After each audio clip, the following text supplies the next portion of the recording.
तो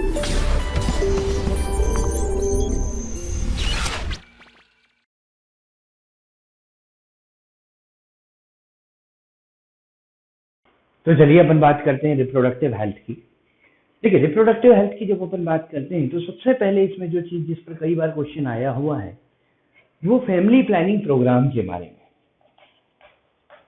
family planning programme जो है सबसे पहले स्टार्ट हुआ था इंडिया में इन 1951। इंडिया में सबसे पहले स्टार्ट किया गया था इस प्रोग्राम को। बाद में इसके नाम को चेंज करके जो है आरसीएच कर दिया गया है। आरसीएच का मतलब क्या है? Reproductive and child health care programme. ठीक है, जो बाद में इसके नाम को चेंज करके किया गया है reproductive and child health care programme. और ये जो प्रोग्राम है ये रन किया गया था बेसिकली पॉपुलेशन को कंट्रोल करने के लिए, क्योंकि पॉपुलेशन एक्सप्लोजन की जो प्रॉब्लम आ रही है जिसमें कि पॉपुलेशन बहुत तेजी से बढ़ती जा रही थी, उसको कंट्रोल करने के लिए इंडिया ने सबसे पहले स्टेप लिया और फैमिली प्लानिंग प्रोग्राम को लॉन्च किया था। ठीक है, जिसमें एक जो है स्टेटमेंट भी दिया गया था, टैगलाइन भी दी गई थी, हम दो हमारे दो। चलिए, तो अब अपन यहाँ पर इस चैप्टर में मेनली जो बात करने वाले हैं वो बात करने वाले हैं कॉन्ट्रासेप्टिव मेथड्स के बारे में। ठीक है, तो यहाँ पर हम बात करेंगे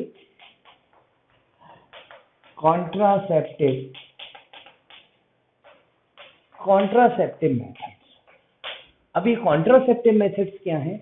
कॉन्ट्रासेप्टिव मेथड्स बेसिकली जो है वो बर्थ कंट्रोल की मेथड है। ठीक है, जो बर्थ कंट्रोल करती हैं उनको हम क्या बोलते हैं? Contraceptive methods. तो यहाँ पे हम डिफरेंट टाइप्स के कॉन्ट्रासेप्टिव की बात करेंगे। उसमें से सबसे पहला जो अपन बात करने वाले हैं यहाँ पर वो है natural contraceptive. Natural contraceptive natural contraceptive क्या है? ये जो कॉन्ट्रासेप्टिव है इनमें कोई भी डिवाइस यूज नहीं होती, इस कारण से इसके साइड इफेक्ट भी नहीं है, लेकिन इसका फेलियर रेट बहुत ज्यादा है। फेलियर रेट का मतलब क्या है कि यहाँ पर इसको यूज करने के बाद भी प्रेगनेंसी या कंसीव करने के चांसेस बहुत ज्यादा होते हैं, इसलिए अपन इसको कहते हैं कि फेलियर रेट इसका ज्यादा है, लेकिन साइड इफेक्ट बिल्कुल नहीं है क्योंकि यहाँ पर कोई भी डिवाइस यूज नहीं हो रही है। और ये जो है इस बात पर बेस्ड है कि स्पर्म और ओवम के मीटिंग चांसेस को अवॉइड करना है। मतलब इसका जो बेसिक प्रिंसिपल है वो क्या है? To avoid meeting chances of gametes. ठीक है, गैमीट्स के मीटिंग चांसेस को अवॉइड करने पर बेस्ड है ये मेथड। और इसमें जो है हम पहली मेथड जो हम पढ़ेंगे इसमें वो है periodic abstinence. Periodic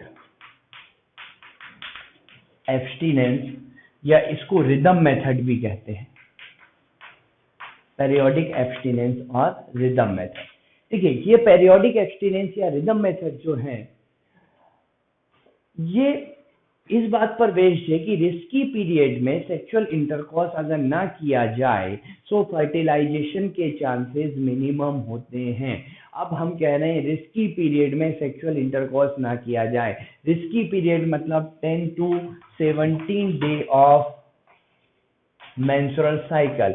menstrual cycle के 10 to 17 डेज को हम कंसीडर करते हैं रिस्की पीरियड, क्योंकि यहाँ पर ओव्यूलेशन होने के चांसेस मैक्सिमम होते हैं।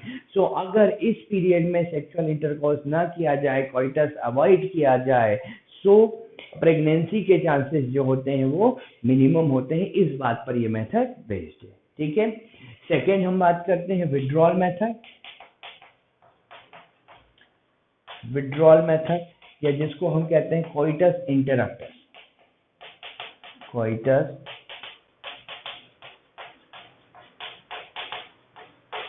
इंटरप्टस। तो विड्रॉल मेथड या कोइटस इंटरप्टस क्या है? देखिए, विड्रॉल मेथड या कोइटस इंटरप्टस है removal of penis from the female genital tract before ejaculation. मतलब अगर इजेकुलेशन होने से पहले ही जो पेनिस है उसको वेजाइना से निकाल लिया जाए तो उसमें भी प्रेगनेंसी होने के चांसेस मिनिमम होते हैं, बहुत कम होते हैं मतलब। ठीक है, उस मेथड को हम क्या बोलते हैं? विड्रॉल मेथड और लैक्टेशनल विड्रॉल मेथड और कोइटस इंटरप्टस। ठीक है, नेक्स्ट मेथड लैक्टेशनल एमेनोरिया है, उसके बारे में आगे अपन बात करते हैं। इसमें थर्ड पॉइंट है नेचुरल मेथड का।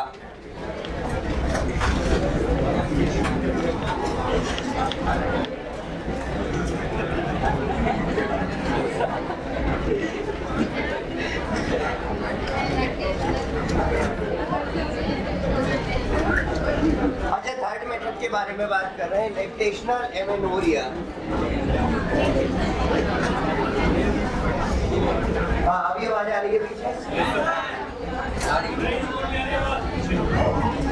हाँ, तो लैक्टेशनल एमेनोरिया की बात करते हैं।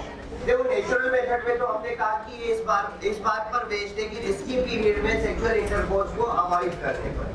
सेकेंड, हमने कहा कि जो कोइटस इंटररप्टस है, means removal of penis before ejaculation, ठीक है। और यहाँ पर बात कर रहे हैं लैक्टेशनल एमेनोरिया।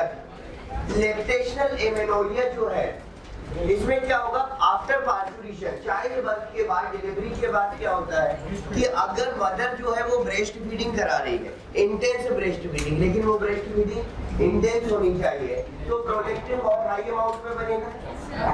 अगर इंटेंस ब्रेस्ट फीडिंग होगी, नॉर्मल ब्रेस्ट फीडिंग की अपन बात नहीं कर रहे हैं, यहाँ पर बात कर रहे हैं इंटेंस ब्रेस्ट फीडिंग की। तो अगर इंटेंस ब्रेस्ट फीडिंग की बात की तो प्रोलेक्टिन का अमाउंट ज्यादा होगा। प्रोलेक्टिन का हायर कंसंट्रेशन एफएसएच को इनहिबिट करता है।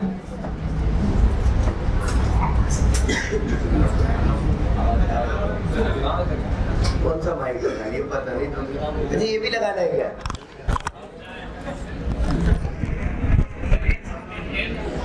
और एक दो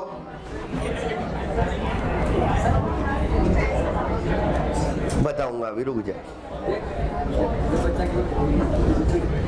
हाँ, तो अपन ये बोल रहे हैं कि अगर मदर जो है वो इंटेंस ब्रेस्ट फीडिंग करा रही है, इंटेंस मतलब जो है फ्रीक्वेंट, अपन इंटेंस का मतलब होता है फ्रीक्वेंट ब्रेस्ट फीडिंग कराना, तो वहां पर क्या हो रहा है कि प्रोलेक्टिन बहुत हायर अमाउंट में बन रहा है, क्योंकि प्रोलेक्टिन का बनना इस बात पर डिपेंड करेगा कि मेमोरी ग्लैंड से मिल्क किस फ्रीक्वेंसी में निकल रहा है। अगर मेमोरी ग्लैंड से मिल्क कम निकल रहा है तो प्रोलेक्टिन अपने आप ही कम हो जाएगा। मेमोरी ग्लैंड से मिल्क ज्यादा निकल रहा है तो प्रोलेक्टिन अपने आप ही बढ़ जाएगा। और मेमोरी ग्लैंड से अगर मिल्क नहीं निकल रहा है तो धीरे धीरे प्रोलेक्टिन निकलना भी बंद हो जाएगा। तो लेकिन इंटेंस ब्रेस्ट फीडिंग के केस में क्या हो रहा है, प्रोलेक्टिन का सीक्रेशन हायर बना हुआ है, और प्रोलेक्टिन का हायर सीक्रेशन एफएसएच के इफेक्ट को रोकता है, बट प्रोलेक्टिन नहीं रोकता। ध्यान रखना, प्रोलेक्टिन का हायर सीक्रेशन रोकता है, उसका कंसंट्रेशन हाई होना चाहिए।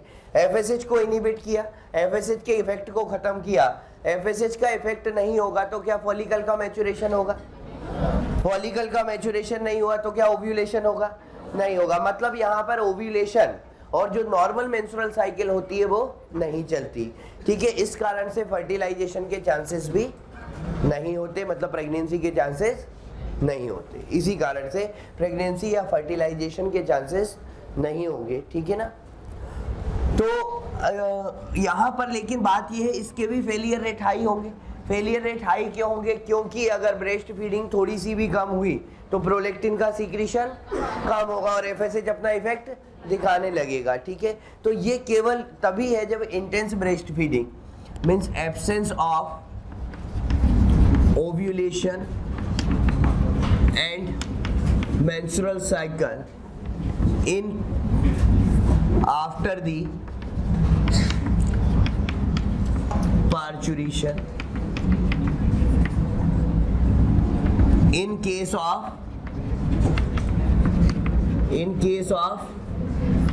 intense breast intense breast feeding के केस में ये एप्लीकेबल है, ठीक है। और क्यों एप्लीकेबल है? Because higher concentration of prolactin suppress the effect of, किसके इफेक्ट को सप्रेस करता है? FSH, suppress the effect of FSH. But यहां पर this method is valid, this is valid for maximum up to 6 months। अच्छा, maximum 6 month के लिए ही valid है ये, क्योंकि 6 मंथ के बाद प्रोलैक्टिन अपने आप ही कम होने लगता है।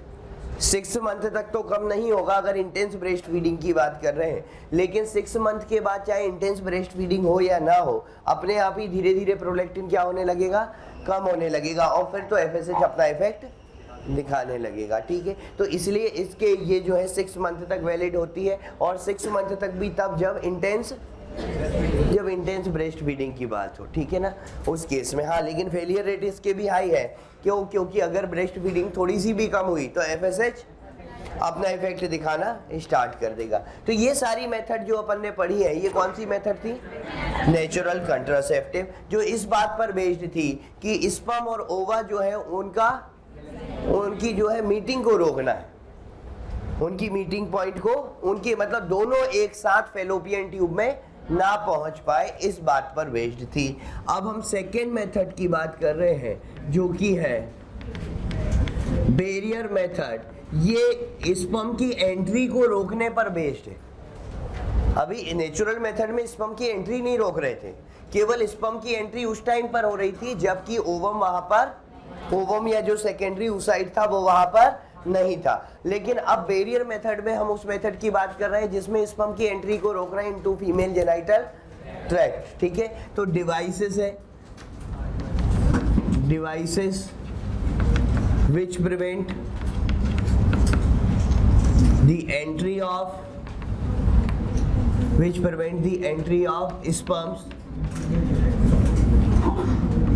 in vagina and their passage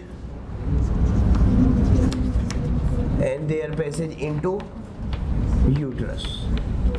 मतलब वेजाइना और यूट्रस में की एंट्री को रोकने का काम कर रही है। ठीक है ना, तो यहाँ पर ये कई तरह की होती है बैरियर मेथड। लाइक पहला तो है कॉन्डम्स, सेकंड होते हैं फीमेल कॉन्डम्स। इसमें जो है इनको कहा जाता है फेम शील्ड।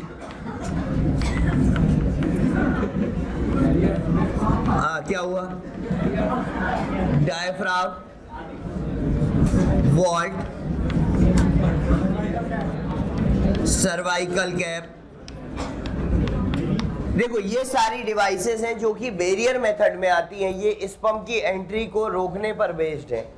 इसमें से पहली फर्स्ट मेल कॉन्डम को छोड़ के बाकी जितनी भी मेथड्स हैं जो है वो फीमेल के लिए बनाई गई है, जो कि फीमेल के एक्सटर्नल जेनाइटेलिया, वेजाइना या सर्विक्स को कवर करने के काम में आती है। ये जितनी फर्स्ट मेथड को छोड़ के, मेल कॉन्डम्स को छोड़ के जितनी भी मेथड हमने यहाँ पर लिखी है, ये सारी मेथड्स क्या होती हैं?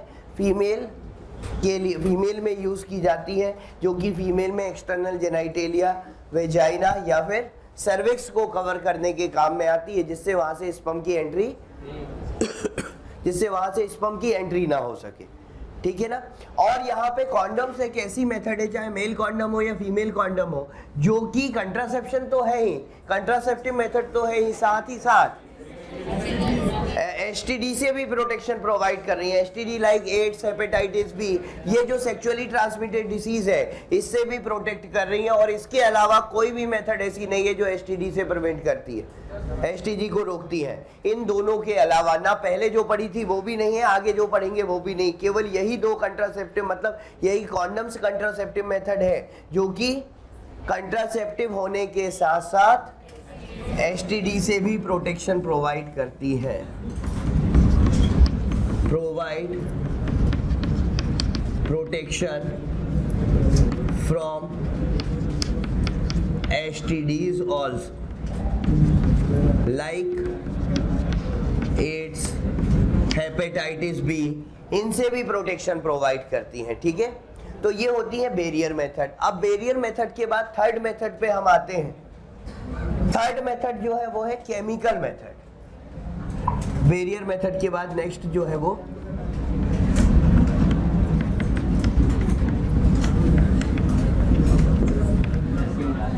केमिकल मेथड्स की अपन बात करेंगे। अच्छा, या बैरियर मेथड में जो कॉन्डम्स होते हैं ये जो है डिस्पोजेबल होते हैं, वन टाइम यूज होते हैं। बाकी की मेथड जो है वो रीयूजेबल होती है। बाकी की जो मेथड्स हैं यहाँ पर दे आर कॉन्डम्स को अगर छोड़ दे तो बाकी की मेथड क्या होती हैं, रीयूजेबल है, ठीक है ना, डिस्पोजेबल नहीं है, इनको फिर से यूज किया जा सकता है। हाँ, अब हम बात कर रहे थे केमिकल मेथड की। देखो केमिकल मेथड जो होती हैं they contain spermicidal chemical, they contain spermicidal chemicals.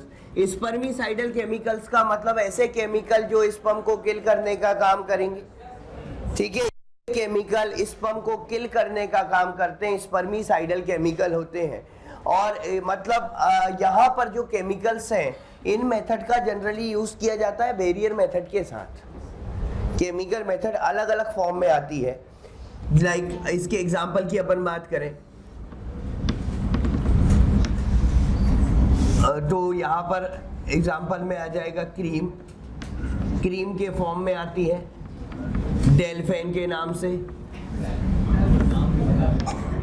ठीक है, जेली के फॉर्म में आती है परसेप्टिन, फोम एंड टेबलेट के फॉर्म में आती है एरोसोल, और इसके बाद अगेन टेबलेट होती है, अगेन टेबलेट के फॉर्म में आती है यहाँ पे स्पंज टुडे, स्पंज या टुडे के नाम से आती है। तो ये सारी मेथड अलग अलग फॉर्म में है, ठीक है ना, क्रीम के फॉर्म में, जेली के फॉर्म में, कुछ फॉर्म्स हैं, उसके बाद जो है टेबलेट के फॉर्म में है। इन सभी में स्पर्मिसाइडल केमिकल्स होते हैं, इन सभी में स्पर्मिसाइडल केमिकल है। इन ये जो ऊपर लिखी हुई है इनमें स्पर्मिसाइडल केमिकल होते हैं lactic acid, boric acid, citric acid, potassium permanganate,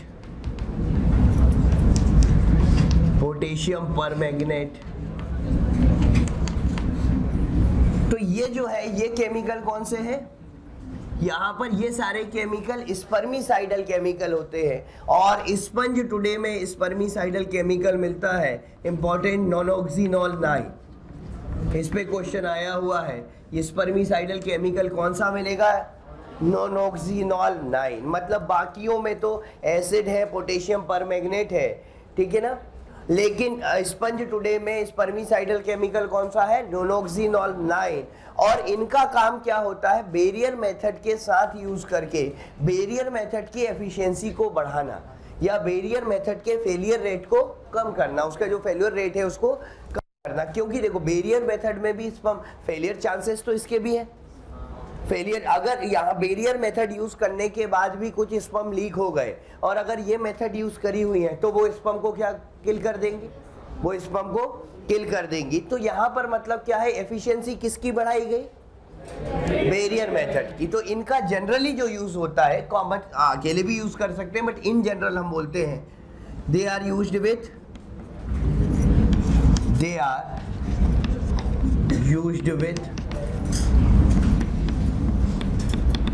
barrier method to increase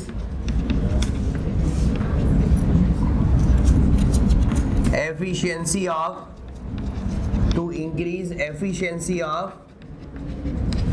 barrier method. Barrier method की एफिशिएंसी बढ़ाने के लिए इनका यूज किया जाता है, ठीक है। तो ये हो गई केमिकल मेथड्स के बारे में। तो केमिकल मेथड के बाद हम आते हैं नेक्स्ट जो है आईयूडीज पे। केमिकल मेथड के बाद नेक्स्ट मेथड अपन बात करते हैं आईयूडी, जिनको कहते हैं इंट्रा यूटेराइन डिवाइसेस, और इसको आईयूसीडी भी कहते हैं, intra uterine contraceptive device. IUD भी कह सकते हैं, आईयूसीडी एक ही बात है, इंट्रा यूटेराइन डिवाइस और इंट्रा यूटेराइन कंट्रासेप्टिव डिवाइस। तो आईयूसीडी जैसा नाम से समझ में आ रहा है, यूट्रस में फिट की जाती है, मेड अप ऑफ स्टील और प्लास्टिक, इनकी बनी होती है, यूट्रस में इम्प्लांट की जाती है और ये अलग अलग तरीके से काम करती हैं और अलग अलग तरीके से जो है कॉन्ट्रासेप्शन को कंट्रासेप्टिव मेथड की तरह काम कर रही है, अलग अलग तरीके से प्रेगनेंसी को रोक रही है। इसमें पहली जो मेथड है आईयूडी में, उसको हम कहते हैं लिपेज लूप। लिपेज लूप को नॉन मेडिकेटेड आईयूडी भी कहते हैं, नॉन मेडिकेटेड आईयूडी है ये, और इसको फर्स्ट जनरेशन आईयूडी भी कहते हैं। ये जो है फर्स्ट जनरेशन आईयूडी है। फर्स्ट जनरेशन आईयूडी क्यों कहा गया इसको? क्योंकि ये सबसे पहले बनी थी, जो आईयूडी सबसे पहले बनाई गई थी वो यही थी, लिपेज लूप। तो फर्स्ट जनरेशन आईयूडी है, क्योंकि इसके बाद एडवांस आईयूडीज आ गई कई सारी। ये क्या करती थी, ये जो है इसका फंक्शन था बेसिकली, इट इनहेंस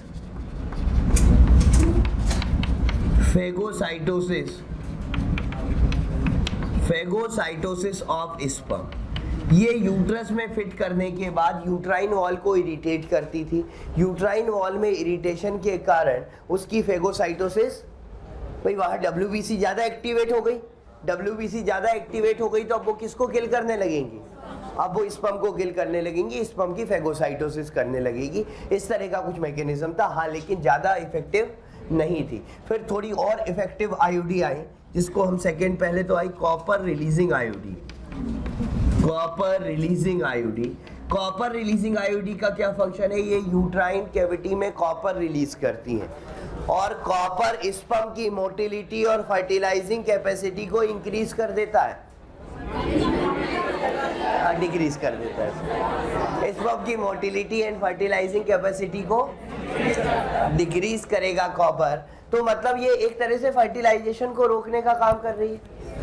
ठीक है, जैसे ही स्पर्म एंटर करेंगे तो कॉपर निकलेगा स्पर्म के लिए, जो है उसकी फर्टिलाइजिंग कैपेसिटी को कम करेगा।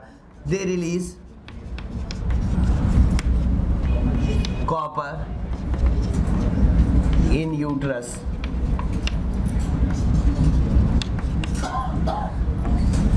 which suppress या which decrease sperm motility and fertilizing capacity. तो स्पर्म की मोटिलिटी और फर्टिलाइजिंग कैपेसिटी को कम कर देगा। तो ये असल में 3 to 5 ईयर के लिए इफेक्टिव होती है जनरली, क्योंकि धीरे धीरे इनके ऊपर कैल्शियम डिपॉजिट होते जाता है। धीरे धीरे इनके ऊपर कैल्शियम का डिपोजिशन होते जाएगा, और 3 to 5 ईयर के बाद ये कैल्सीफाइड हो जाती है और कॉपर रिलीज करना बंद कर देती है। जो जनरली तो हम बोलते हैं they are effective for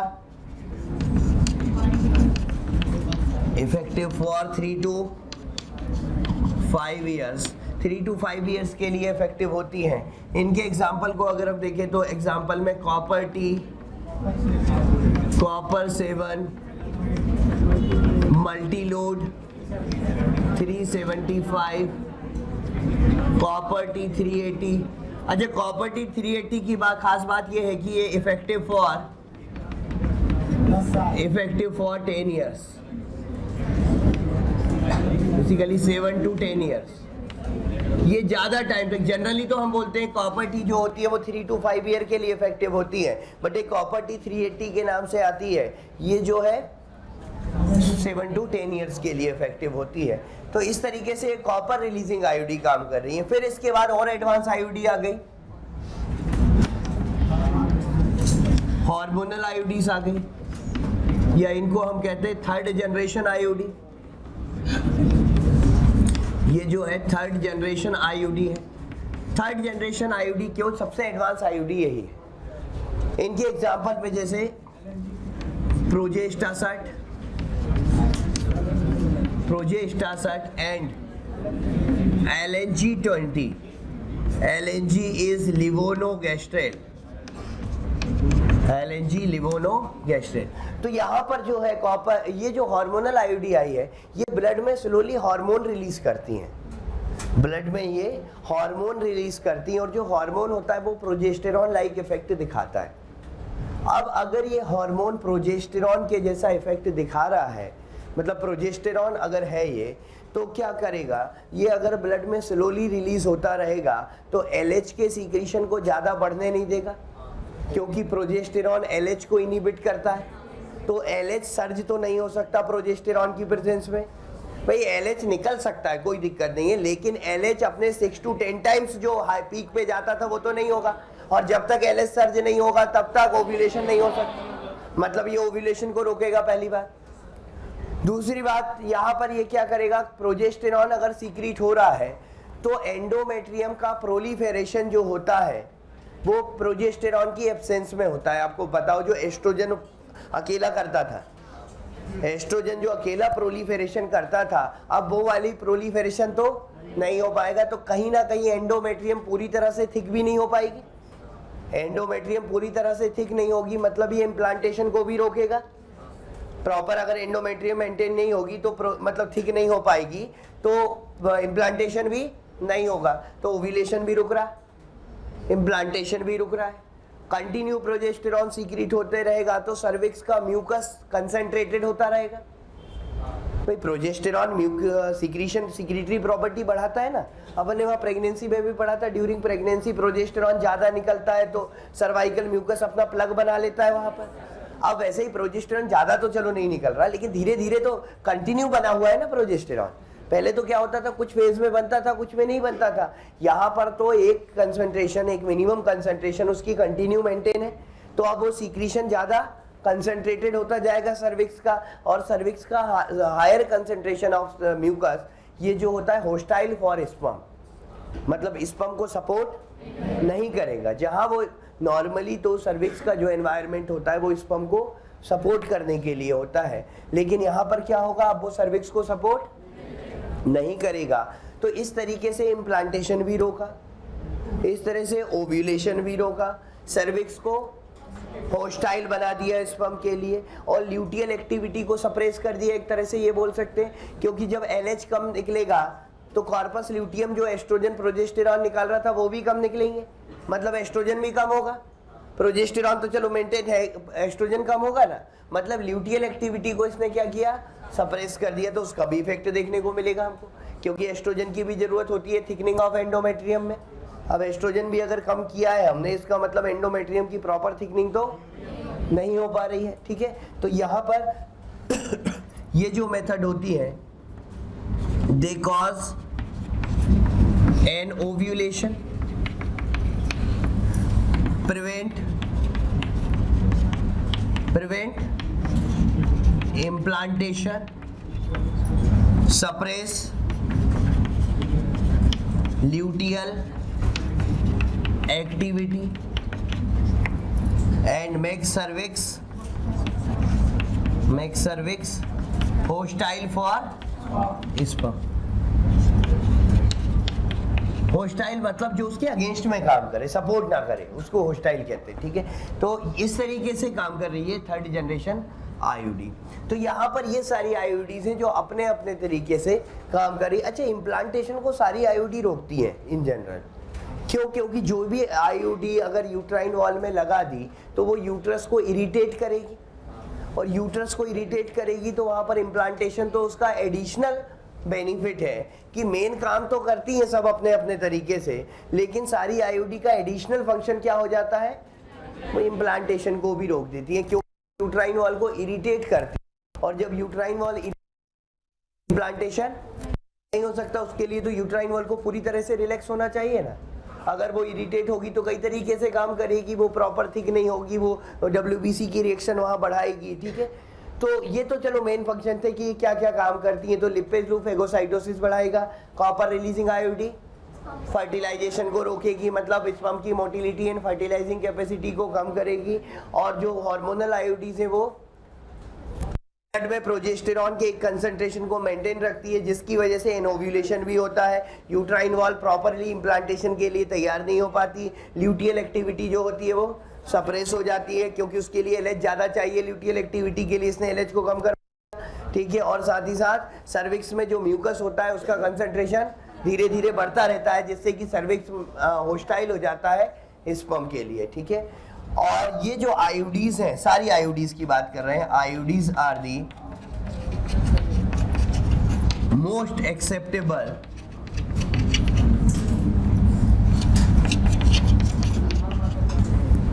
contraceptives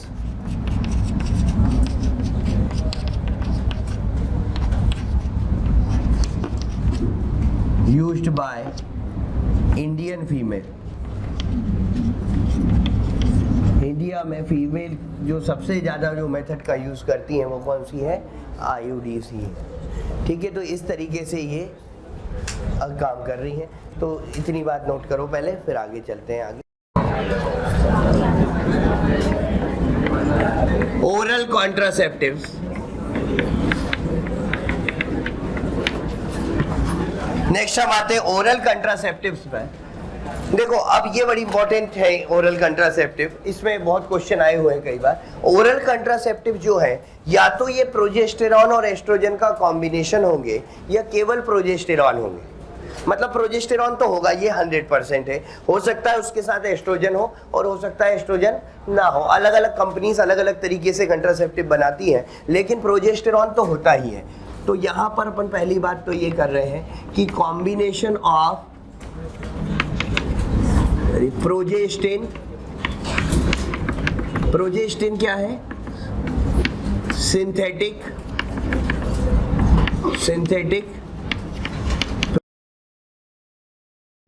and oestrogen और ओनली क्या होगा? प्रोजेस्टिन या प्रोजेस्टेरॉन, कुछ भी बोल सकते हैं। ठीक है, या तो प्रोजेस्टेरॉन, इसको ध्यान से समझ लेना। हम बोल रहे हैं यहाँ पर या तो प्रोजेस्टेरॉन और एस्ट्रोजन का कॉम्बिनेशन है या केवल प्रोजेस्टेरॉन है। ठीक है, अब ये कैसे एक्ट करता है इसको अपन देखें। पहले तो लिया कैसे जाता है इसको।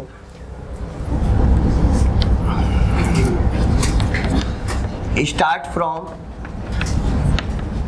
5th day of menstrual cycle, continue for 21 days and again repeated after the gap of 7 days। ठीक है, अब इसको समझ लेना ध्यान से, बार बार ना पूछना कि क्या हुआ था यहाँ पे। हाँ देखो, पहले तो मेंस्ट्रुअल साइकिल के 5th डे पे स्टार्ट किया और 21 डेज तक कंटिन्यू किया। उसके बाद 7 डेज के गैप के बाद फिर से लेना स्टार्ट कर दिया और ऐसा तब तक जब तक कि प्रेगनेंसी को रोकना है, तब तक कंटिन्यू ये चलता रहेगा। ठीक है, यहाँ पर हुआ क्या? देखो 5th day of menstrual cycle मतलब जब ब्लीडिंग खत्म होने वाली थी, जब ब्लीडिंग फेज 3 to 5 डेज, मतलब जब ब्लीडिंग फेज खत्म होती थी तब लेवल को बढ़ा दिया। जैसे ही ब्लीडिंग फेज खत्म हुई हमने प्रोजेस्टेरॉन के लेवल को बढ़ा दिया। कितने दिन तक बढ़ा रहने दिया? 21 डेज तक। मतलब मेंस्ट्रुअल साइकिल कौन सा दिन होगा? वो लगभग 21 + 5 तो ये निकल गए थे। 21 डे मतलब 26th डे तक हमने कंटिन्यू प्रोजेस्टेरॉन को हाई रखा। 6th डे से लेकर और 26th डे तक हमने कंटिन्यू प्रोजेस्टेरॉन को हाई रखा। 26th डे पर लेना बंद कर दी टेबलेट, तो प्रोजेस्टेरॉन कम होना चालू हुआ। 1-2 दिन में लेवल बहुत नीचे आया उसका और फिर से मेंसेस चालू हो गए। 1-2 दिन में नीचे आया लेवल और फिर से मेंसेस चालू हो गए।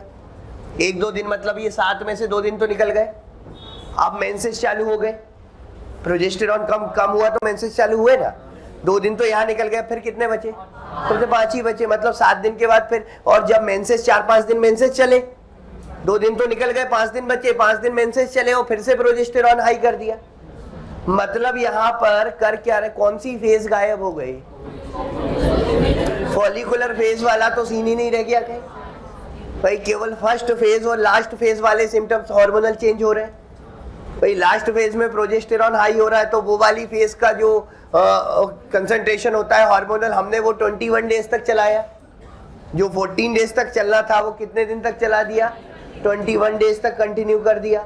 ठीक है ना। उसके तो मतलब यहाँ पर क्या हो रहा है? ब्लीडिंग हो रही है। ब्लीडिंग जैसे ही खत्म होने वाली है प्रोजेस्टेरॉन को बढ़ा दिया जा रहा है। अब प्रोजेस्टेरॉन कंटिन्यूअसली बढ़ा हुआ है और जब प्रोजेस्टेरॉन लेना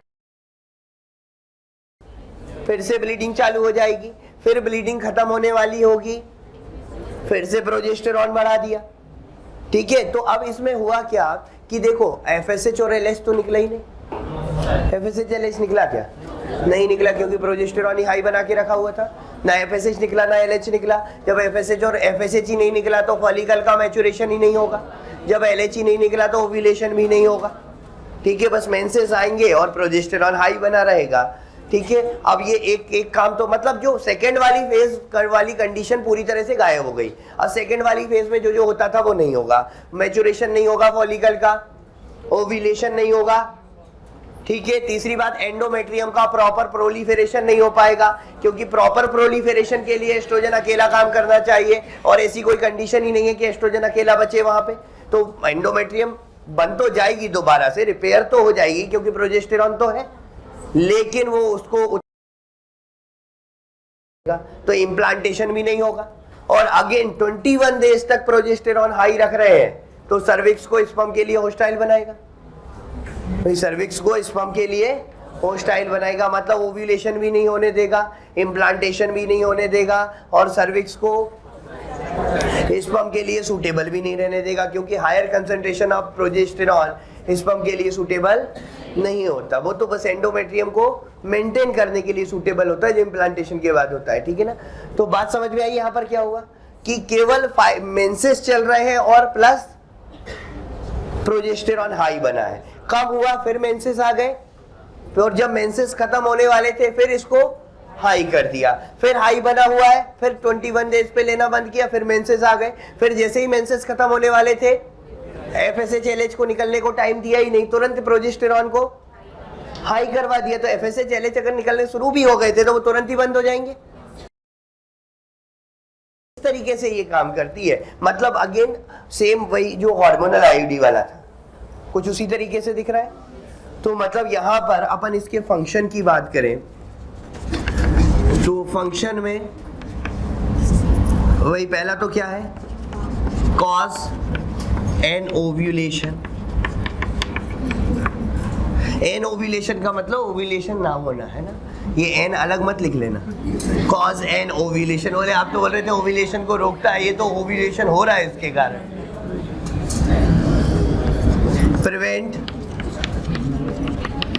prevent implantation, make cervix hostile for sperms। अच्छा, अब अगेन हार्मोनल चेंज अगर ब्लड में किए तो बॉडी में कई सारे साइड इफेक्ट मिलेंगे देखने को। साइड इफेक्ट होते हैं, वो अपन लास्ट में पढ़ेंगे, होते हैं साइड इफेक्ट, ऐसा नहीं है साइड इफेक्ट नहीं है, लेकिन हाँ फिर भी कंट्रासेप्शन का तो अच्छा काम करती हैं ये ओरल पिल्स। अच्छा, इसमें दो तरह की हमने कहा, एक तो आती है कंबाइंड पिल्स।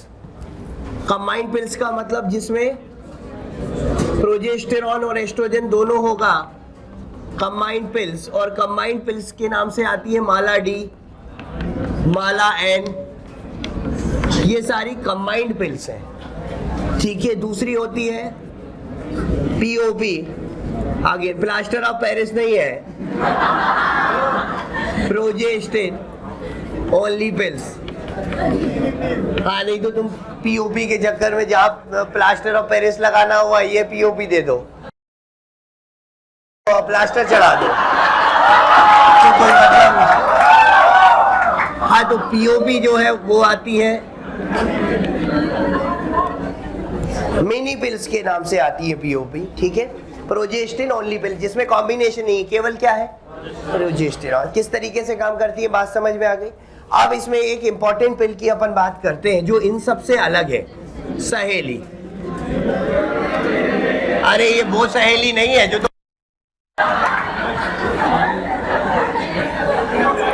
है ना, जो तुम सोच रहे हो वो नहीं है। बोले सर कम से कम सोच तो लेने दो।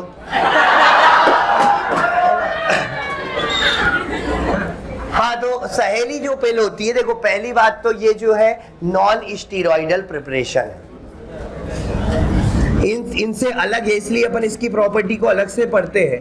नॉन स्टीरॉइडल प्रिपरेशन, नॉन स्टीरॉइडल का मतलब इसमें एस्ट्रोजन और प्रोजेस्टेरॉन तो नहीं होंगे, भाई नॉन स्टेरॉइडल का मतलब ये है कि इसमें सेक्स हार्मोन नहीं है, ना तो एस्ट्रोजन है ना तो प्रोजेस्टेरॉन है, तो ये नॉन स्टेरॉइडल होती है। पहली खास बात इसकी ये है। अच्छा, स्टेरॉइड बॉडी पर ज्यादा साइड इफेक्ट दिखाते हैं, ये नॉन स्टेरॉइड है इसलिए साइड इफेक्ट नहीं दिखाएगी या कम दिखाएगी। तो नॉन स्टेरॉइडल प्रिपरेशन है। अब जब स्टेरॉइड नहीं होते मतलब सेक्स हार्मोन नहीं होते तो इसमें होता क्या है, इसमें they contain chemical substance centchroman. ये एक केमिकल होता है, इसमें क्या होता है वो सेंट क्रोमेन कहते हैं उस केमिकल को। और ये केमिकल करता क्या है, एंटी एस्ट्रोजेनिक होता है, block estrogen receptors of uterus. Uterus के ऊपर जो एस्ट्रोजन रिसेप्टर थे उसको ब्लॉक कर दिया, तो अब एस्ट्रोजन यूट्रस पे काम नहीं करेगा, और एस्ट्रोजन यूट्रस पे काम नहीं करेगा तो यूट्राइन वॉल का प्रोलिफेरेशन नहीं होगा, तो इम्प्लांटेशन को रोकेगा। मतलब ये ओव्यूलेशन को नहीं रोकता, ये किसको रोकता है केवल, ठीक है, क्योंकि ओव्यूलेशन से तो कोई मतलब ही नहीं रह गया एस्ट्रोजन का, केवल एस्ट्रोजन के रिसेप्टर ब्लॉक किए है ना। तो ये क्या करता है centchroman, it does not prevent ovulation को नहीं रोकेगा, इट प्रिवेंट्स, किसको रोक रहा है, इम्प्लांटेशन को। इट प्रिवेंट,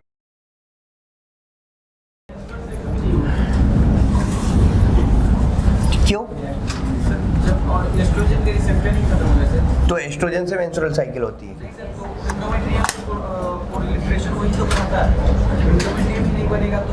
बनेगा क्यों नहीं, मतलब बिना एंडोमेट्रियम का यूट्रस रहेगा कहाँ, कौन सी दुनिया में, प्रोजेस्टेरॉन तो काम करेगा ना।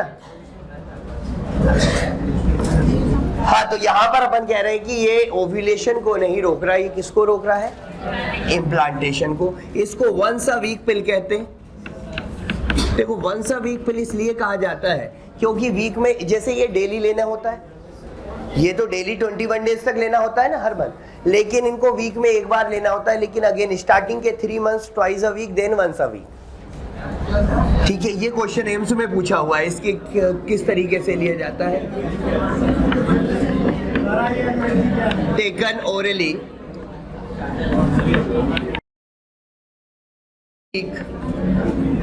For 3 months, then once a week. Normally हम वंस अ वीक बोलते हैं, पर स्टार्टिंग के 3 मंथ जो है वो ट्वाइस अ वीक होती है, देन वंस अ वीक, जब तक कंट्रासेप्शन को रोकना हो तब तक, ठीक है ना। और यहाँ पर ये जो है लो साइड इफेक्ट, इसके साइड इफेक्ट कम देखने को मिलेंगे क्योंकि स्टेरॉइड नहीं है ना। हाई कंट्रासेप्टिव वैल्यू है इसकी, हाई कंट्रासेप्टिव वैल्यू, मतलब फेलियर रेट जो है वो नॉर्मल पिल्स से भी कम है, नॉर्मल पिल्स से भी इसके फेलियर रेट कम है। और developed by CDRI Lucknow, CDRI central drug research institute Lucknow, ठीक है। तो वहां पर डेवलप की गई थी ये। तो ये है सहेली के बारे में, ठीक है। आप मतलब ये वाले, हाँ नहीं, वो तो सोच सोच पे डिपेंड करता है, भी मान लो। हाँ, तो अब अच्छा, इसके बाद पिल्स के फॉर्म में ही एक होती है इमरजेंसी कंट्रासेप्टिव, वो और बताते हैं इमरजेंसी कंट्रासेप्टिव क्या है और वो कैसे काम करती है।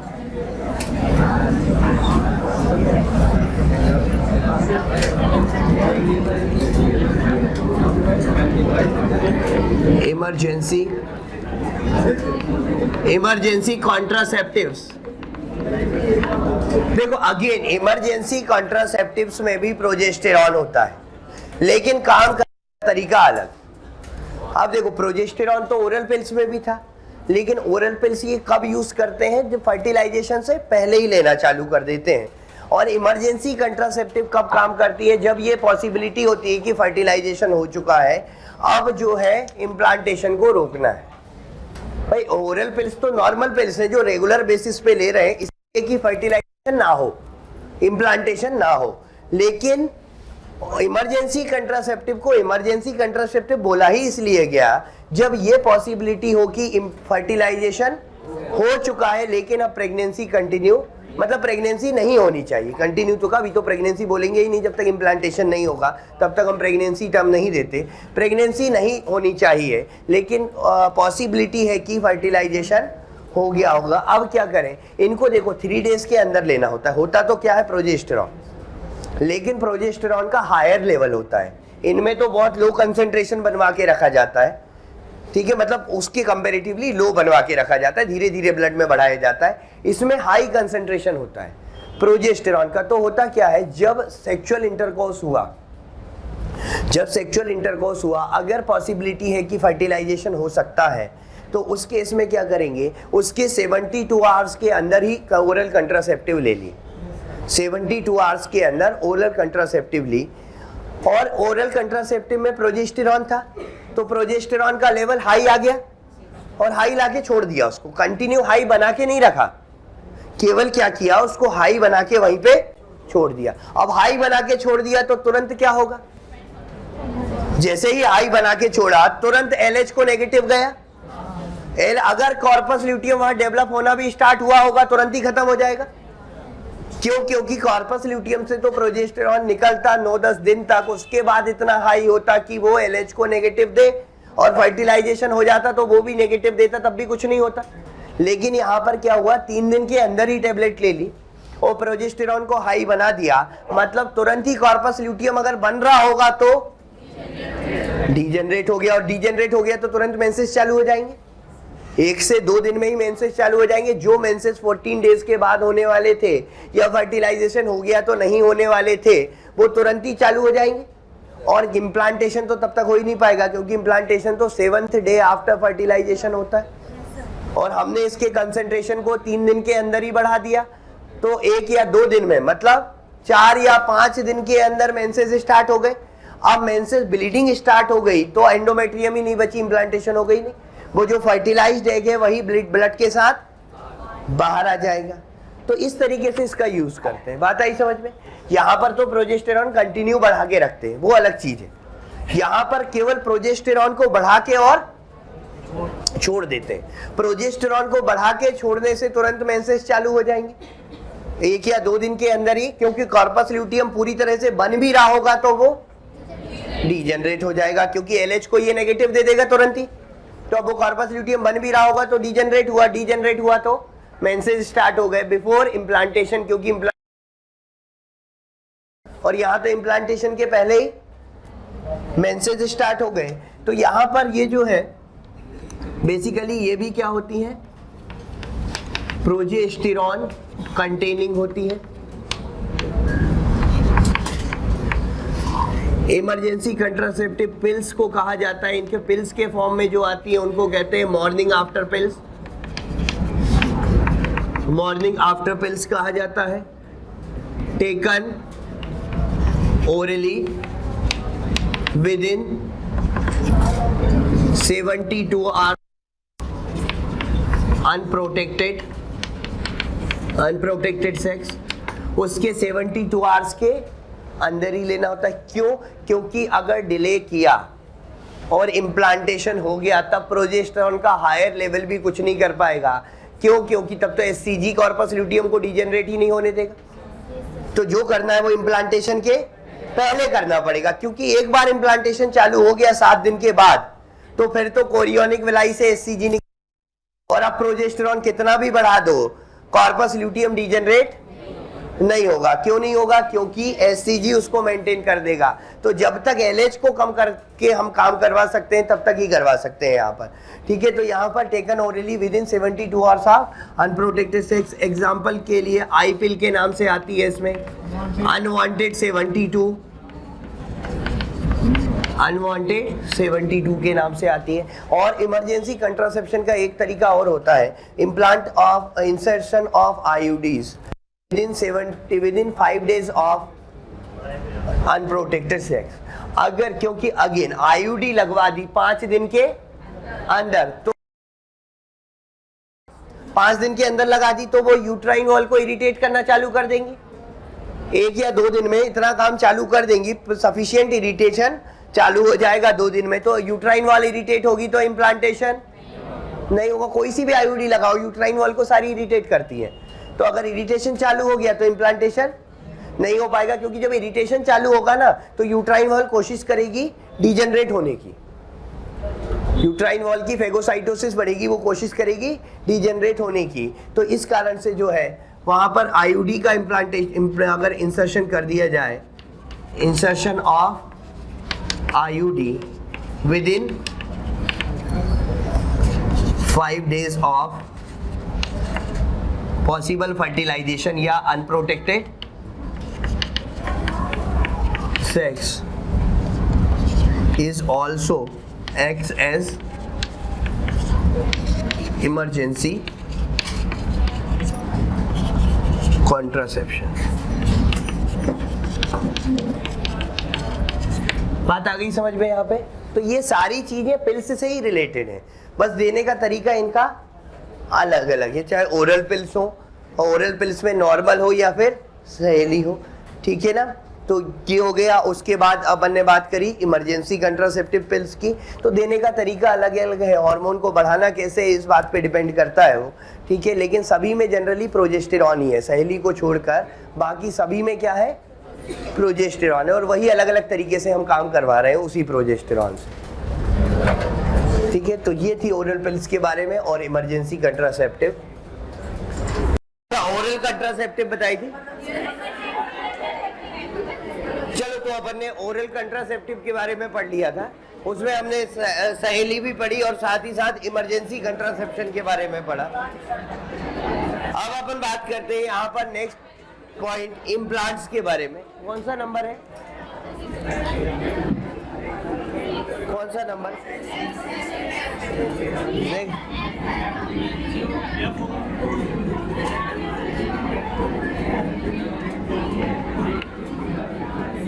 अच्छा, अब हम बात कर रहे हैं इम्प्लांट्स और इंजेक्शंस के बारे में। तो देखो, इम्प्लांट्स हो या इंजेक्शन हो या ओरल पिल्स हो, सबका बेसिक कॉन्सेप्ट सेम है, सब में प्रोजेस्टेरॉन है, बस उनको बॉडी में इंसर्ट करने का तरीका अलग अलग है। इस कारण से उनकी वैलिडिटी भी अलग अलग है, बाकी सारे ऑलमोस्ट सेम है। मतलब बेसिक आइडिया सबका सेम है कि ब्लड में स्मॉल अमाउंट में प्रोजेस्टेरॉन रिलीज करवाना है और ओव्यूलेशन को भी रोकना है और इम्प्लांटेशन को भी रोकना है। तो बेसिक आइडिया दोनों का ही सेम है। तो इम्प्लांट्स जो होते हैं, इम्प्लांट्स में क्या होगा, 6 सिलिकॉन ट्यूब्स होती है इस तरह से, माचिस की तीली के समान 6 ट्यूब्स होती है, पतली पतली लंबी ट्यूब्स होती है, जिनके अंदर प्रोजेस्टेरॉन भरा होता है। और उनको स्किन में कट लगा के और स्किन में छोटा सा कट लगा के उन 6 ट्यूब को जो है इम्प्लांट कर दिया जाता है, इसलिए उनका नाम क्या है, इम्प्लांट। से पहले प्लास्टिक की ट्यूब्स आती थी, सिलिकॉन की आने लगी है। तो प्लास्टिक और सिलिकॉन ट्यूब्स होती है जिनके अंदर प्रोजेस्टेरॉन भरा होता है, प्रोजेस्टेरॉन कंटेनिंग ट्यूब, और वो ब्लड में स्लोली प्रोजेस्टेरॉन रिलीज करती रहती है and they are effective for 5 years, ठीक है। और प्रोजेस्टेरॉन कैसा काम करेगा, वो जो काम करेगा वही सेम है जो अपन ने ओरल पिल्स में पढ़ा था। जनरली इसको एल्बो के ऊपर स्किन में कट लगा के इम्प्लांट करते हैं। एल्बो के ऊपर इसलिए क्योंकि इन मसल का जो कॉन्ट्रैक्शन है और रिलैक्सेशन में ये मसल ज्यादा मूव नहीं करते, तो इस कारण से क्या होता है कि वो उनके डिस्प्लेस होने के चांसेस कम होते हैं। बाकी के मसल्स में क्या होता है कि वो डिसलोकेट होने के चांसेस ज्यादा होते हैं। अदरवाइज कर कहीं भी सकते हैं, लेकिन इन जनरल यही सबसे सूटेबल लोकेशन होती है उसके लिए। 6 सिलिकॉन और प्लास्टिक ट्यूब्स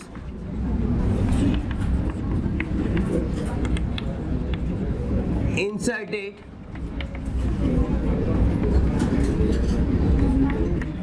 beneath the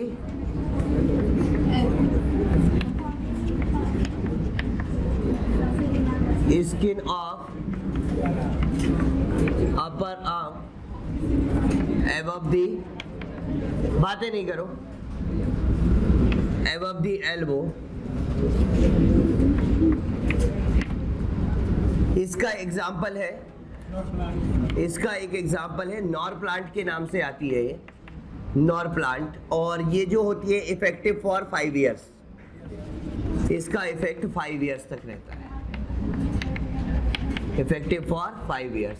ऐसे इंजेक्शन है, अगेन इंजेक्शन भी किसके हैं, प्रोजेस्टेरॉन के, ठीक है। इंजेक्शन से लाइक इसमें इंजेक्शन में आता है डीपो प्रोवेरा का injection, depot Provera effective for 3 months, 3 months के बाद रिपीट करना होता है इसको, इफेक्टिव फॉर 3 मंथ्स। और एक आता है Mesigyna, Mesigyna effective for 1 month, per month लगवाना होता है इंजेक्शन, ठीक है। मेसिग्ना हो गया, और कौन सा है, साइक्लोफेम करके भी आता है, ये भी 1 मंथ के लिए इफेक्टिव होता है, साइक्लोफेम भी। तो ये अलग अलग तरह के इंजेक्शंस है, ठीक है। तो मतलब बात वही है, कॉन्सेप्ट वही है कि प्रोजेस्टेरॉन ब्लड में बढ़वाना है। अब उसके तरीके अलग हो सकते हैं, पिल्स के फॉर्म में बढ़वाते हैं, इम्प्लांट लगा के बढ़वाते हैं, या हार्मोनल आईयूडी दे के बढ़वाते हैं, या फिर इंजेक्शन से बढ़वाते हैं। तो तरीके अलग अलग हैं, तो इसलिए सबकी वैलिडिटी भी अलग अलग है, और सबका इफेक्ट भी मतलब जो फेलियर रेट है वो भी डिफर करता है इसी कारण से, ठीक है। वो अपन देखते हैं किसका फेलियर रेट कितना है अभी आगे। फिर इसके बाद अपन बात करते हैं यहाँ पर फाइनली परमानेंट मेथड की। परमानेंट मेथड ये जिसको कहते हैं स्टेरिलाइजेशन। अच्छा, इसको परमानेंट मेथड क्यों कहते हैं, because reversibility is very poor. हम ये तो नहीं कह सकते कि रिवर्सिबिलिटी नहीं होती, लेकिन रिवर्सिबिलिटी के चांसेस बहुत कम होते, इसलिए इसको permanent method, terminal method consider किया जाता है कि जब आगे प्रेगनेंसी जो है नहीं करनी, आगे प्रेग्नेंट होना ही नहीं है, तो टर्मिनल मेथड के फॉर्म में ये मेथड यूज की जा सकती है। और इसमें ध्यान रखना, ये जो परमानेंट मेथड्स होती हैं ये गेमीटोजेनेसिस को नहीं रोकती, गेमीटोजेनेसिस को नहीं रोकती, गेमीट के पाथ को ब्लॉक करती है, मतलब does not prevent gametogenesis, it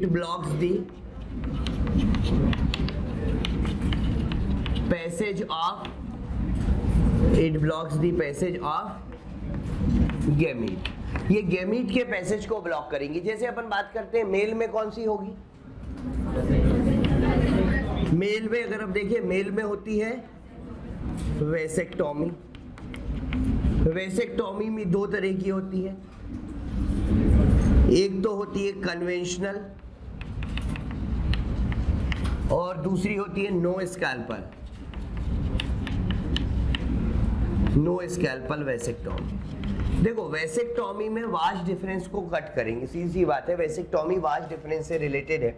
अब यहाँ पर जैसे कि ये हो गया स्क्रोटम, यहाँ पर हो गए टेस्टिस, यहाँ से निकला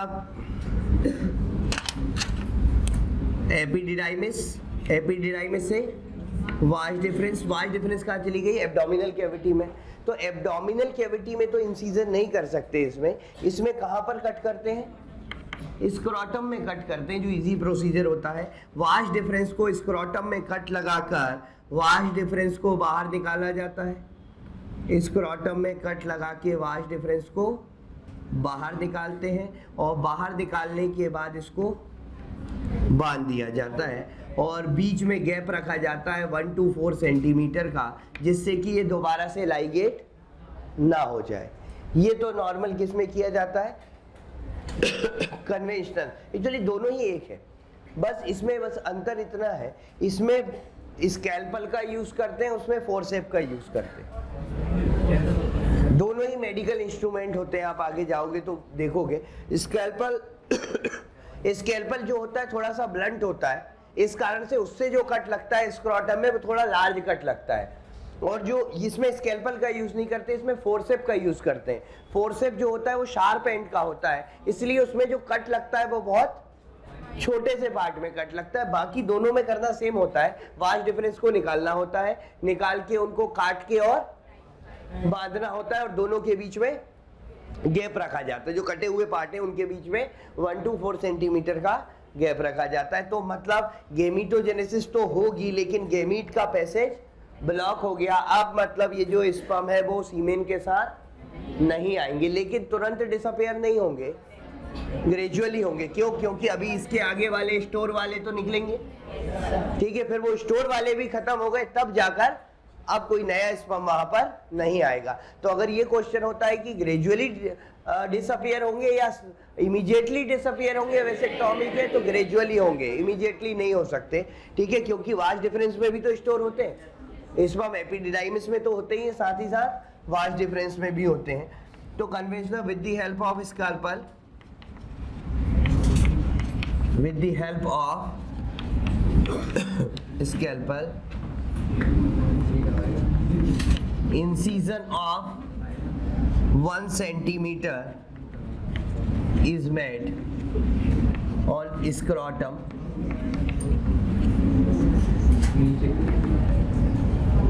then wash difference is removed, cut and tied। यहाँ पे with the help of forceps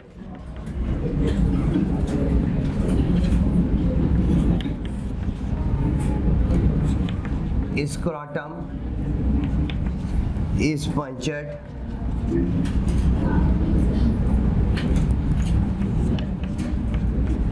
and then wash difference is cut and tied। ठीक है, दोनों में वही सेम बात है, मतलब गेमीटोजेनेसिस को नहीं रोक रही है, ये किस बात को रोक रही है? पैसेज ऑफ गेमीट को ब्लॉक कर रही है। दूसरा हम बात करते हैं यहाँ पर वेसेक्टोमी के बाद आती है ट्यूबेक्टोमी इन फीमेल। फीमेल में क्या होती है? फीमेल में होगी ट्यूबेक्टोमी। ट्यूबेक्टोमी में भी दो प्रोसीजर होते हैं, एक तो सर्जिकल प्रोसीजर है, दूसरा लेप्रोस्कोपिक प्रोसीजर है। ट्यूबेक्टोमी में एक तो होता है सर्जिकल प्रोसीजर और दूसरा होता है लेप्रोस्कोपिक प्रोसीजर। देखो सर्जिकल प्रोसीजर में तो एब्डोमेन में कट लगाएंगे, एब्डोमेन में कट लगा के फैलोपियन ट्यूब को निकाल के उसको टाइट कर देंगे, ठीक है ना। अगर सर्जिकल प्रोसीजर की अपन बात करें तो यहाँ पर लाइक ये फैलोपियन ट्यूब हो गई,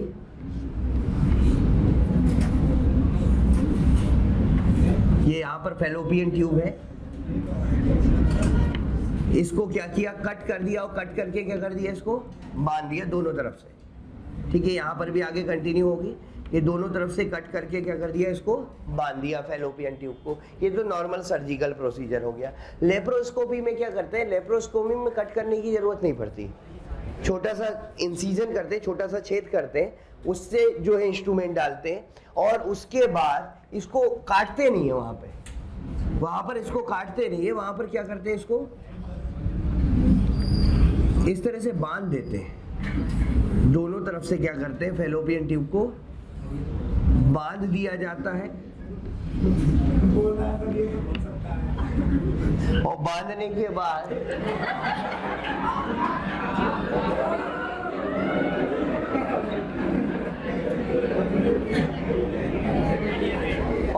के बाद वहां रिंग लगा दी जाती है, एक मेटेलिक रिंग होती है, वो मेटेलिक रिंग लगा दी जाती है वहां पर, ठीक है। हाँ, लेकिन इसकी रिवर्सिबिलिटी थोड़ी ठीक ठाक होती है बाकी के कंपैरिजन में। वैसे तो इसकी भी नहीं होती, क्योंकि क्या होता है? टाइट करने के बाद और रिंग लगाने के बाद वो एंड जो होते हैं वो आपस में चिपक जाते हैं, तो उसकी भी कोई श्योरिटी नहीं है कि उसमें जो है कंटिन्यूएशन फिर से होगा गेमीट का।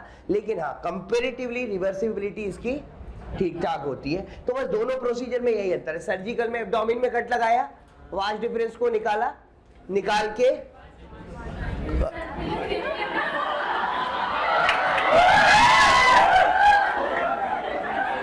फैलोपियन ट्यूब को निकाला और फैलोपियन ट्यूब को निकाल के काट के बांध दिया। और लेप्रोस्कोपिक प्रोसीजर में फेलोपियन ट्यूब को बाहर नहीं निकाला, इसमें क्या किया, लेप्रोस्कोपिक प्रोसीजर है, एक छोटा सा इंसिजन किया, होल किया, उसके अंदर ही जो है वहां पर उसको टाइट कर दिया और एक रिंग लगा दी जाती है, मेटेलिक रिंग जिसको कहते हैं, ठीक है।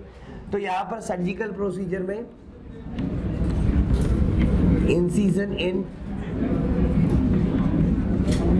एब्डोमेन या एब्डोमिनल वॉल, अभी भी वाइज डिफरेंस ही लिख रहा हूँ, fallopian tube is cut, removed, cut and tight. Laparoscopic procedure में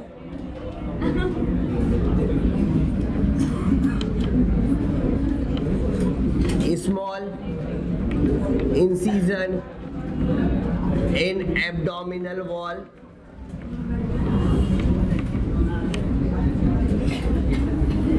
fallopian tube is tight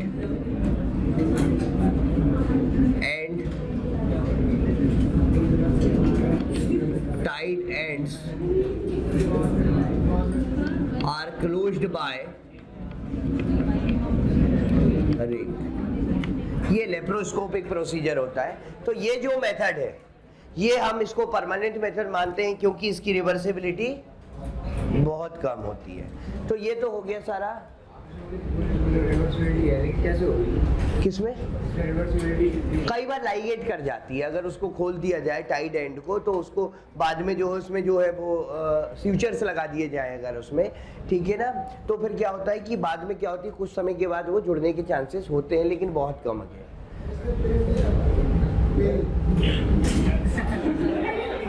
pen की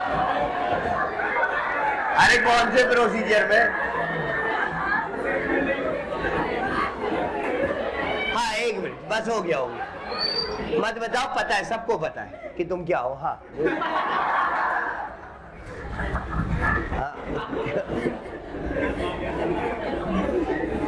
कौन से प्रोसीजर में?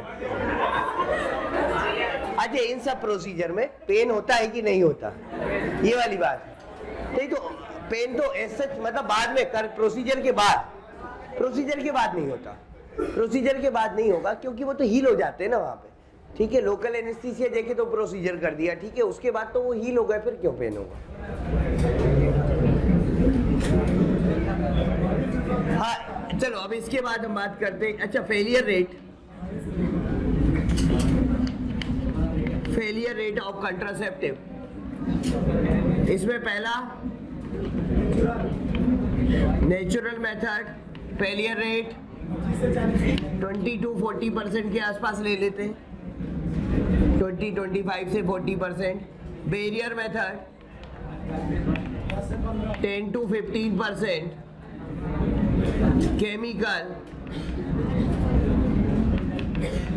केमिकल कंट्रासेप्शन 20% के आसपास। IUDs 4%। Oral pills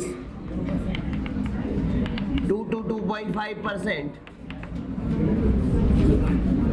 implants and injections 1%। तो ये सभी मेथड के फेलियर रेट है, हमने जैसे पहले कहा था मेथड के फेलियर रेट्स होते हैं, ठीक है, किसी के कम है तो किसी के ज्यादा है। अच्छा अब इनमें साइड इफेक्ट पढ़े थे क्या? Side effect of mainly oral contraceptive, क्योंकि यहां पर मेनली किसके साइड इफेक्ट देखने को मिलते हैं?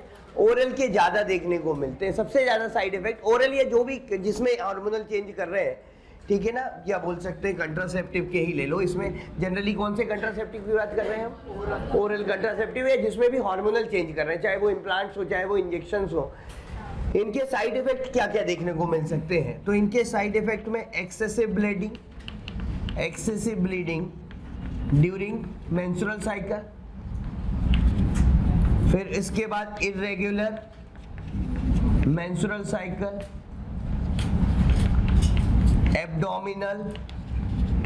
Abdominal cramps, vomiting, nausea and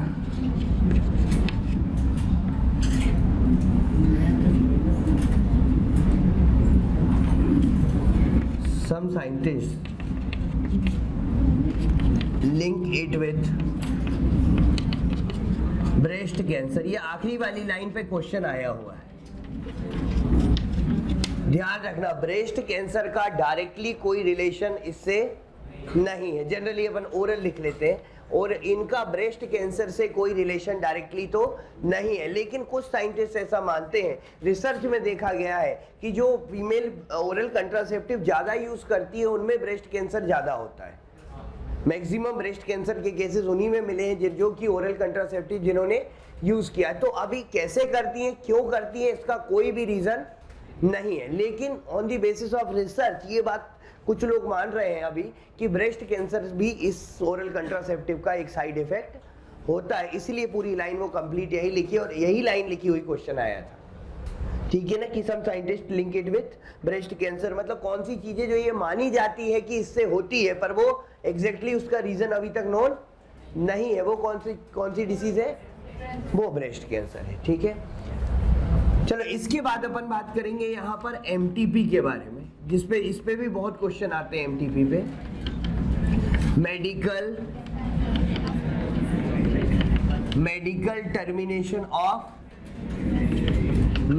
termination of pregnancy. MTP की हम बात करते हैं। देखो, मेडिकल टर्मिनेशन ऑफ प्रेगनेंसी क्या है, फुल टर्म कंप्लीट होने से पहले, मतलब पूरा जो प्रेगनेंसी पीरियड है 9 मंथ का, उसको कंप्लीट होने से पहले वॉलेंट्री अबॉर्शन करवा देना, प्रेगनेंसी को टर्मिनेट करवा देना वॉलेंट्री, उसको हम क्या बोलते हैं, वो एक्ट क्या कहलाता है, वो एमटीपी है, ठीक है। तो वॉलेंट्री टर्मिनेशन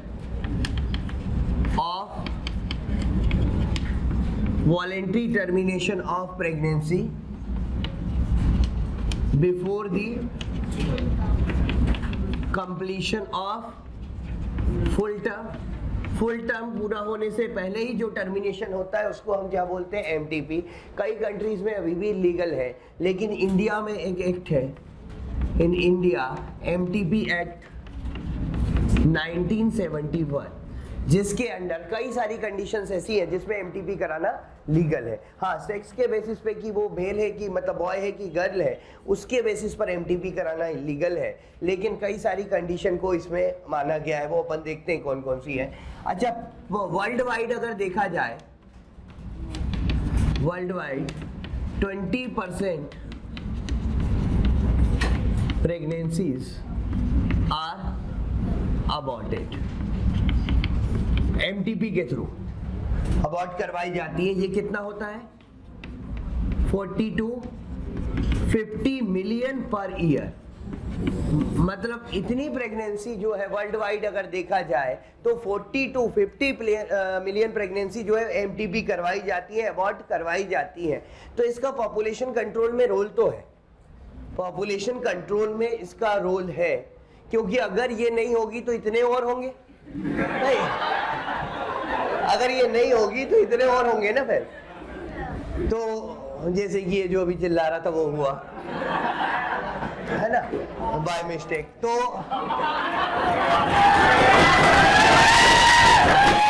हाँ, तो यहाँ पर ये जो पॉपुलेशन कंट्रोल में इसका रोल होता है, लेकिन ये पॉपुलेशन कंट्रोल करने की कोई मेथड नहीं है। ये पॉपुलेशन करने के एम से नहीं बनाई गई है कि पॉपुलेशन कंट्रोल करना, इसलिए एमटीपी, इसके दूसरे रीजन से करवाई जाती है, लेकिन हाँ पॉपुलेशन कंट्रोल में इसका रोल होता है। तो ये बड़ी इंपॉर्टेंट लाइन है यार, इट प्लेज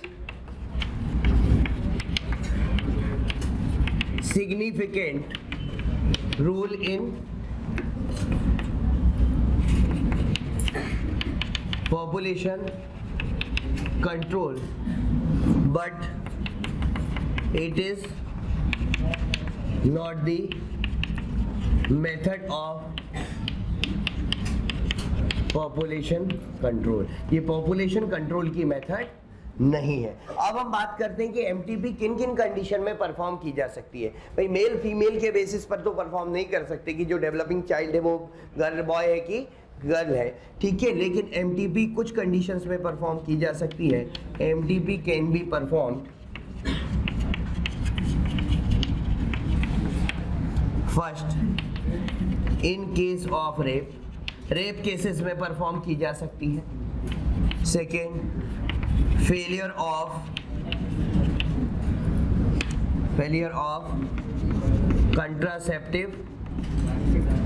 कंट्रासेप्टिव मेथड्स अगर फेल हो जाए उस केस में परफॉर्म की जा सकती है।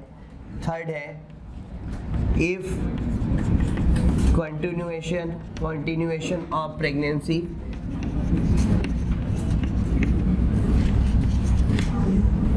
is dangerous or risky to mother और fetus, किसी के लिए भी अगर लाइफ थ्रेटनिंग है, रिस्की है, तो उस कंडीशन में भी एमटीपी परफॉर्म की जा सकती है। और in case of defect in child में अगर कोई डिफेक्ट दिख रहा है, मतलब वही ग्रोइंग एम्ब्रियो में, तो उस केस में भी एमटीपी परफॉर्म की जा सकती है। तो इन सारे केसेस में, मतलब सारे केसेस में की जा सकती है, एक तरह से बोल सकते हैं। बस हाँ, उसका कोई वैलिड रीजन होना चाहिए, लेकिन हाँ सेक्स के बेसिस पे परफॉर्म नहीं कर सकते, ठीक है। तो ये एमटीपी के कुछ कंडीशंस हैं जो कि एमटीपी एक्ट 1971 में बताई गई है। किसके घर? तो मैं तो रहूंगा ही नहीं।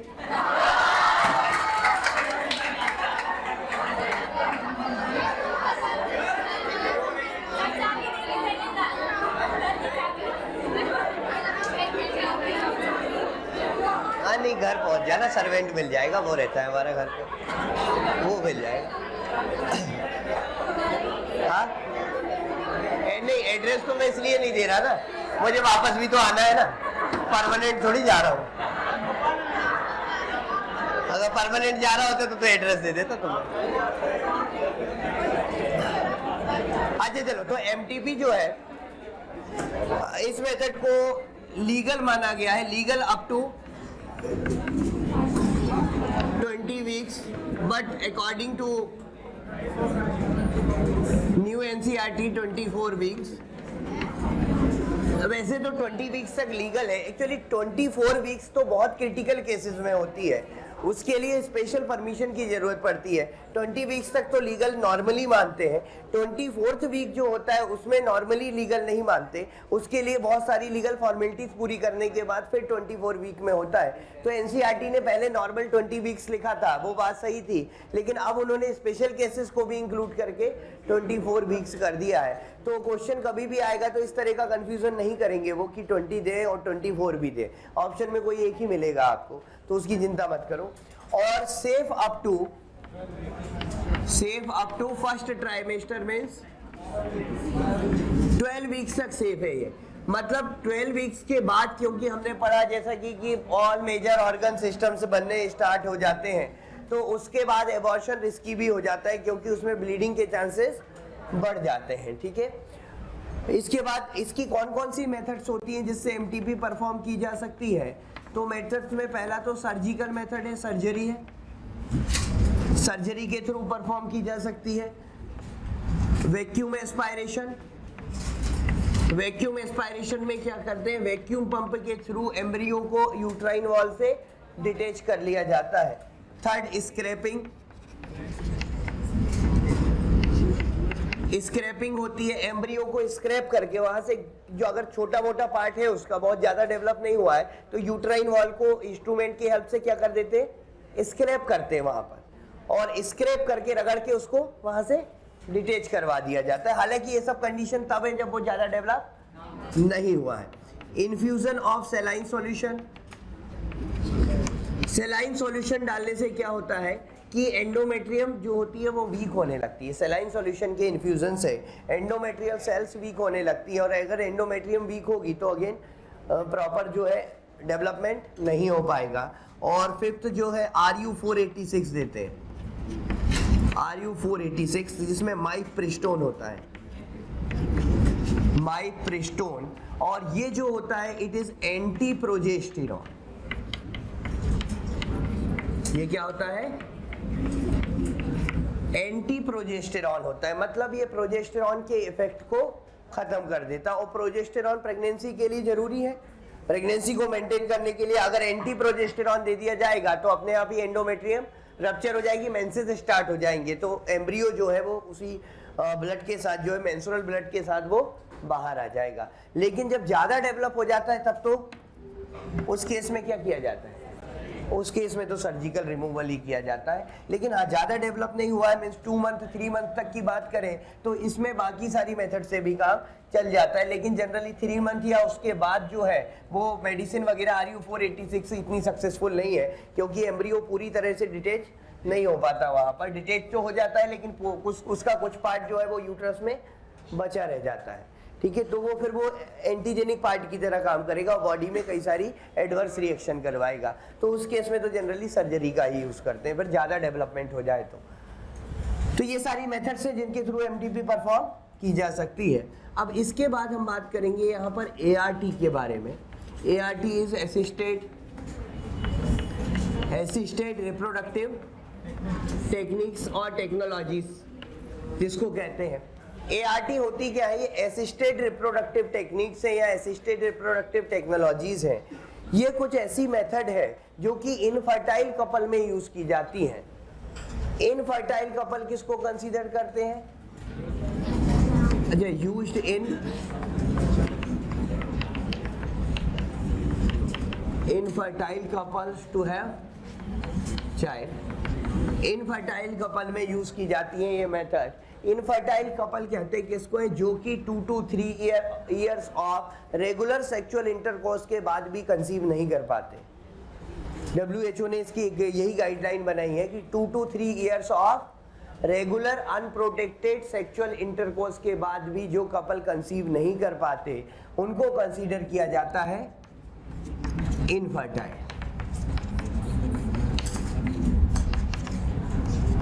Enable to conceive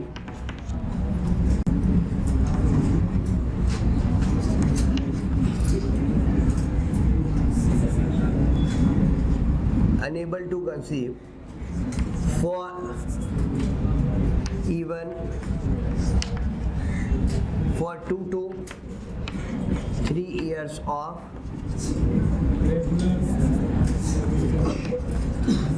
even after 2 to 3 years of regular unprotected sexual intercourse or sex, इनको कहा जाता है इनफर्टाइल कपल। तो अब इनफर्टाइल के कपल में जो मेथड यूज की जाती है वो क्या कहलाती है? ART assisted reproductive techniques. कौन कौन सी मेथड से उनकी बात करते हैं। पहली मेथड जिसको टेस्ट ट्यूब बेबी प्रोग्राम में रखा गया है IVF, in vitro fertilisation. In vitro fertilisation इसी को टेस्ट ट्यूब बेबी प्रोग्राम में भी रखा गया है। इन विट्रो फर्टिलाइजेशन में क्या किया जाता है?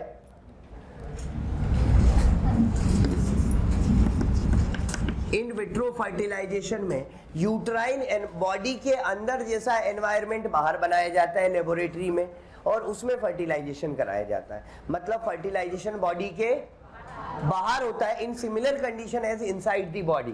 बॉडी के अंदर वाली सेम कंडीशन बाहर डेवलप की जाती है और फर्टिलाइजेशन करवाया जाता है और फर्टिलाइजेशन करवाने के बाद एम्ब्रियो को ट्रांसफर किया जाता है। ठीक है, आप तो इसको हम कहते हैं इन विट्रो फर्टिलाइजेशन, बॉडी के बाहर। और यही टेस्ट ट्यूब बेबी प्रोग्राम भी है। Fertilisation outside the body in similar conditions as inside, followed by ET। ET क्या है? Embryo transfer. इसके बाद क्या क्या दिया जाता है? ET। मतलब पहले तो फर्टिलाइजेशन करवा दिया बॉडी के बाहर और फर्टिलाइजेशन करवा दिया तो क्या बन गया? जाइगोट। फर्टिलाइजेशन करवा दिया तो बन गया जाइगोट, और जाइगोट में क्लीवेज होगी तो क्या बनेगा? एम्ब्रियो। भाई जब क्लीवेज स्टार्ट होगी तब हम उसको जाइगोट थोड़ी बोलते हैं, फिर हम उसको क्या बोलने लगते हैं? एम्ब्रियो। और जब 8 वीक से ज्यादा का हो जाता है तो हम उसको फीटस बोलने लगते हैं। ठीक है, जाइगोट में क्लीवेज स्टार्ट हुई तो एम्ब्रियो है, 8 वीक से ज्यादा हुआ तो फिर वो फीटस है। ठीक है, तो यहां पर हम बात कर रहे हैं एम्ब्रियो ट्रांसफर के बारे में। तो हमने कहा कि उसके बाद एम्ब्रियो ट्रांसफर करते हैं, ईटी करते हैं। अब ईटी भी 2 तरीके से होता है एम्ब्रियो ट्रांसफर। अगर वो जाइगोट 8 ब्लास्टोमियर तक ही डेवलप हुआ है, ठीक है, अगर if development up to 8 blastomere, मतलब कितनी क्लीवेज हुई है maximum, then transfer into 3 cleavage है ना, then transfer into fallopian tube. अगर इसका डेवलपमेंट 8 ब्लास्टोमियर के अंदर अंदर हुआ है, मतलब या तो 2 ब्लास्टोमियर बने हैं या 4 बने हैं या 8 बने हैं, तब तो इसको किस में ट्रांसफर कर देंगे? फैलोपियन ट्यूब में। इस मेथड को कहते हैं जिफ्ट। ये मेथड क्या कहलाती है? Zygote intra fallopian transfer. अगर डेवलपमेंट 8 ब्लास्टोमियर तक हुआ है या 8 ब्लास्टोमियर से कम रह गया है। अगर डेवलपमेंट 8 ब्लास्टोमियर से ज्यादा हुआ है, if development is more than 8 blastomere, मतलब वो 8 ब्लास्टोमियर से ज्यादा डेवलप हो गया, 16 ब्लास्टोमियर, 32 ब्लास्टोमियर, तो फिर इसको फैलोपियन ट्यूब में नहीं रखते। अब कहाँ रख देते हैं? सीधे इम्प्लांटेशन के लिए कहाँ पर ट्रांसफर कर देते हैं? यूट्रस में। तो transfer into then transfer into uterus. इसको किस में ट्रांसफर करेंगे? यूट्रस में। इसको हम कहते हैं IUT, इंट्रा यूटेराइन। मतलब बात समझ में आई यहाँ पर कि पहले तो फर्टिलाइजेशन कराया बॉडी के बाहर। फर्टिलाइजेशन कहाँ हुआ? बॉडी के बाहर हुआ, in similar condition as inside the body, जो कंडीशन बॉडी के अंदर थी। उसके बाद जो जाइगोट बना या फिर जो एम्ब्रियो बना उसको ट्रांसफर कर दिया। अगर उसको 8 ब्लास्टोमियर से कम डेवलपमेंट है, 8 ब्लास्टोमियर का डेवलपमेंट है, तो फैलोपियन ट्यूब में ट्रांसफर किया, उसको हमने कह दिया gift, zygote intra fallopian transfer. और अगर 8 ब्लास्टोमियर से ज्यादा डेवलप हुआ है तो उसको यूट्रस में ट्रांसफर करते हैं सीधे, फिर फैलोपियन ट्यूब में नहीं करते। सीधे इम्प्लांटेशन के लिए कहाँ ट्रांसफर कर दिया? यूट्रस में। उसको हम क्या बोलेंगे? IUT या इंट्रा यूटेराइन ट्रांसफर। ठीक है, अब इसमें एक मेथड और होती है ICSI।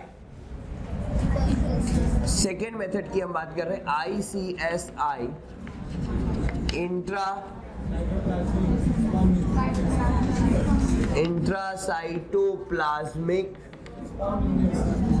Intracytoplasmic sperm injection. देखो ICSI, इंट्रासाइटोप्लाज्मिक स्पर्म इंजेक्शन, इसमें क्या किया जाता है? स्पर्म को डायरेक्ट इंजेक्ट किया जाता है साइटोप्लाज्म ऑफ oocyte। या तो नाम से समझ में आ रहा है, स्पर्म को कहाँ इंजेक्ट किया है? Cytoplasm of oocyte। ठीक है, अच्छा फर्टिलाइजेशन बॉडी के बाहर होगा या अंदर होगा? भाई अगर डायरेक्टली oocyte में डाला है तो फर्टिलाइजेशन बाहर ही तो होगा। अंदर, अगर अंदर कैसे oocyte के अंदर डाल सकते हैं? मतलब oocyte को पहले निकाला होगा, फिर उसमें स्पर्म को इंजेक्ट किया होगा। तो स्पर्म इंजेक्ट करने के लिए oocyte को निकालना तो पड़ेगा ना। तो फर्टिलाइजेशन इसमें भी क्या होता है? इन विट्रो, मतलब बॉडी के बाहर। लेकिन टेस्ट ट्यूब बेबी प्रोग्राम केवल ये है। ध्यान रखना, क्योंकि ऑप्शन क्वेश्चन आज आ चुका है और बड़ा कंफ्यूजन होता है। उन्होंने पूछा था टेस्ट ट्यूब बेबी प्रोग्राम में, चारों में से पूछा था सही किसके लिए है। एक ऑप्शन था ZIFT, दूसरा ऑप्शन था ICSI। अब ऐसे तो अगर बात करें तो इन विट्रो तो दोनों है, और टेस्ट ट्यूब बेबी प्रोग्राम में करते भी दोनों है। लेकिन इसके लिए ICSI जो है वो कोई जनरल मेथड नहीं है। जनरली हम उसमें क्या बोला जाता है? जनरली उसमें साइटोप्लाज्म में नहीं डालते। टेस्ट ट्यूब बेबी प्रोग्राम में तो क्या करते हैं, एक लेबोरेटरी में oocyte डाला और स्पर्म्स डाल दिए, और वो ऑटोमेटिक क्या होता है, उनका फर्टिलाइजेशन होता है, उसको डायरेक्टली स्पर्म के मतलब साइटोप्लाज्म में इंजेक्ट नहीं किया जाता। वो तो बहुत क्रिटिकल केस होता है कि स्पर्म जो है मोटाइल ही नहीं है, तब जाकर ये ICSI किया जाता है। General test tube baby programme में तो ये वाली मेथड यूज की जाती है, फर्स्ट वाली। इसलिए ध्यान रखना, test tube baby method, test tube baby programme की बात करें तो केवल फर्स्ट वाली मेथड। IVF, इसमें क्या क्या आ जाएगा आपका, ZIFT आ सकता है और IUT आ सकता है। हालांकि अब ये भी बोल सकते हैं कि टेस्ट ट्यूब बेबी में ICSI भी किया ही जाता है, बट वो नॉर्मल कंडीशन नहीं है, वो केवल तभी किया जाता है जब स्पर्म मोटाइल नहीं होते, ठीक है, क्योंकि इसका सक्सेस रेट भी बहुत कम है। तो sperm is injected into cytoplasm of oocyte। Fertilisation कैसा हुआ यहाँ पर, फर्टिलाइजेशन इन विट्रो है, क्योंकि बॉडी में होता है उसको तो इन विवो कहते हैं। यहाँ पर भी फर्टिलाइजेशन बॉडी के बाहर ही हुआ है, ठीक है, तो फर्टिलाइजेशन यहाँ भी कैसा है, इन विट्रो है। फिर उसके बाद बात करते हैं हम आर्टिफिशियल इंसेमाइनेशन, AI, आर्टिफिशियल इंसेमाइनेशन। आर्टिफिशियल इंसेमाइनेशन में क्या किया जाता है, ये मेथड तब यूज की जाती है जब male is unable to inseminate the female. Male जो है वो फीमेल को इंसेमाइनेट नहीं कर पा रहा है, कारण कुछ भी हो सकता है, स्पर्म के अमाउंट कम है, स्पर्म की मोटिलिटी कम है, ठीक है। जनरली लो स्पर्म काउंट में किया जाता है, ये NCERT में लाइन लिखी हुई है। In case of low sperm count कौन सी मेथड यूज करते हैं, तो आर्टिफिशियल इंसेमाइनेशन, अकॉर्डिंग टू NCERT यही आंसर जाएगा, ठीक है। अब लो स्पर्म काउंट है, मतलब मेल फीमेल को इंसेमाइनेट नहीं कर पा रहा, तो क्या करेंगे, फिर उसके सीमेन को कलेक्ट करेंगे, उसके सीमेन को कलेक्ट करेंगे। एक बार इजेकुलेशन जो हो रहा था उसमें तो स्पर्म काउंट कम थे, तो कई बार इजेकुलेशन वाले सीमेन को पहले तो कलेक्ट किया जाएगा, ठीक है ना, जिससे स्पर्म काउंट बढ़ाए जा सके, और उसको फिर वेजाइना या यूट्रस में इंजेक्ट कर देते हैं, ठीक है। उस सीमेन को वेजाइना या यूट्रस में, उस पर्सन से भी ले सकते हैं, अगर उस पर्सन में बहुत कम है तो किसी डोनर से भी ले सकते हैं। मतलब मेन बात यह है, जो कलेक्टेड सीमेन है, चाहे किसी से भी कलेक्ट किया है, उस सीमेन को वेजाइना या यूट्रस में ट्रांसफर किया गया है, उसको हम कहते हैं artificial इंसेमाइनेशन। So semen is collected and transferred into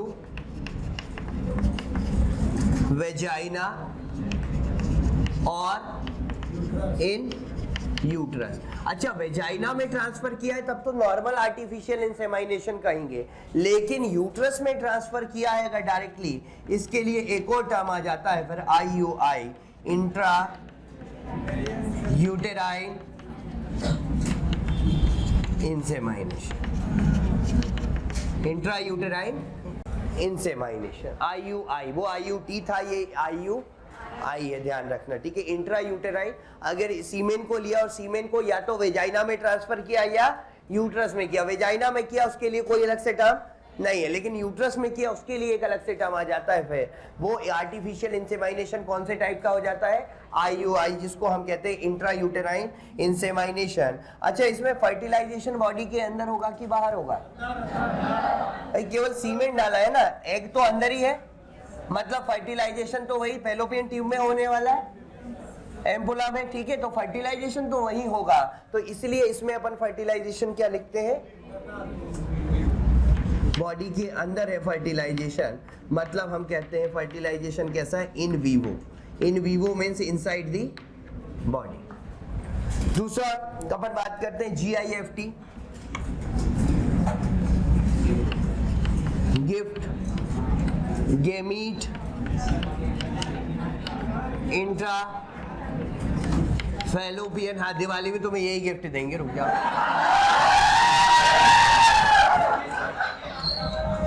gamete intrafallopian transfer.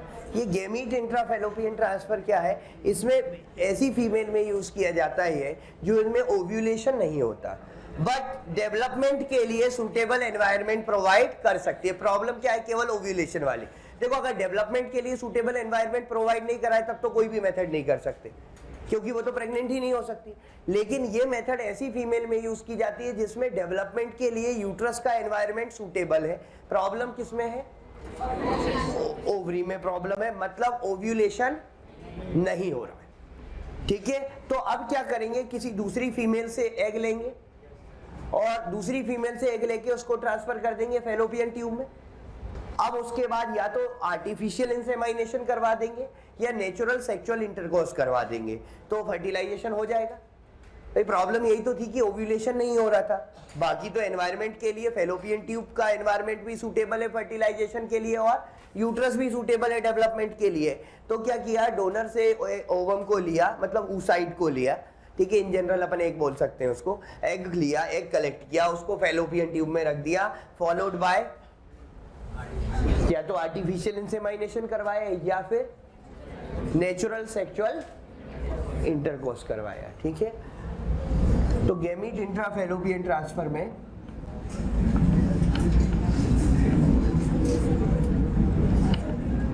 This method is used in those female who are unable to ovulate, अरे क्या हुआ, who are unable to ovulate but can provide suitable environment for development, development के लिए suitable environment provide कर सकती है।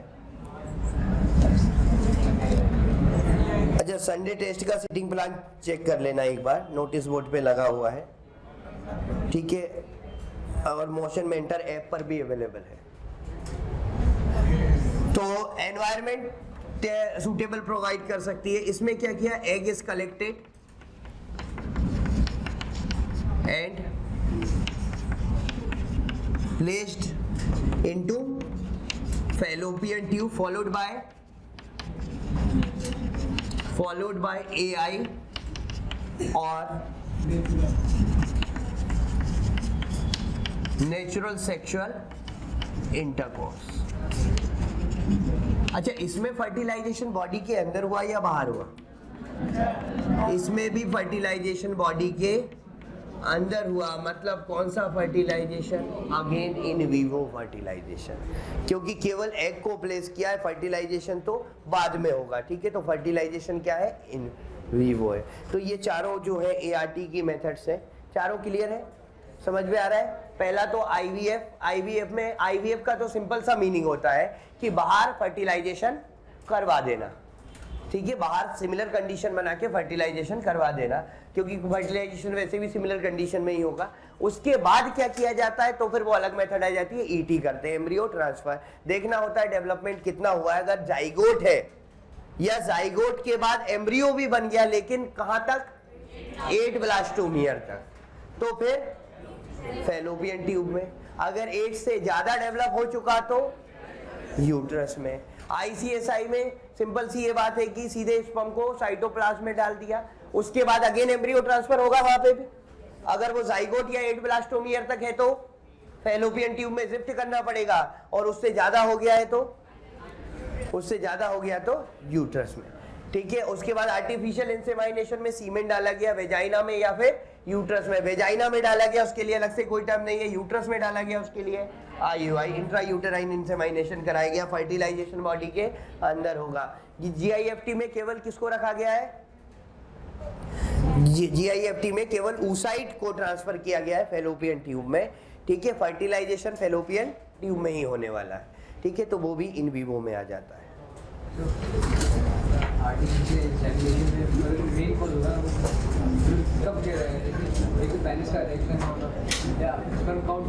अच्छा, इसमें मैंने लिखा नहीं, एक मिनट, आर्टिफिशियल इंसेमाइनेशन में लाइन ऐड करनी पड़ेगी।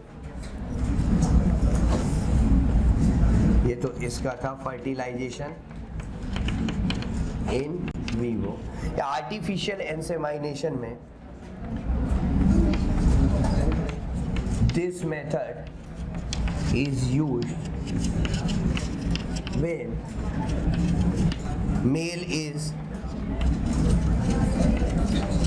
unable to inseminate female because of low sperm count. ये लाइन भी इंपॉर्टेंट है इसकी.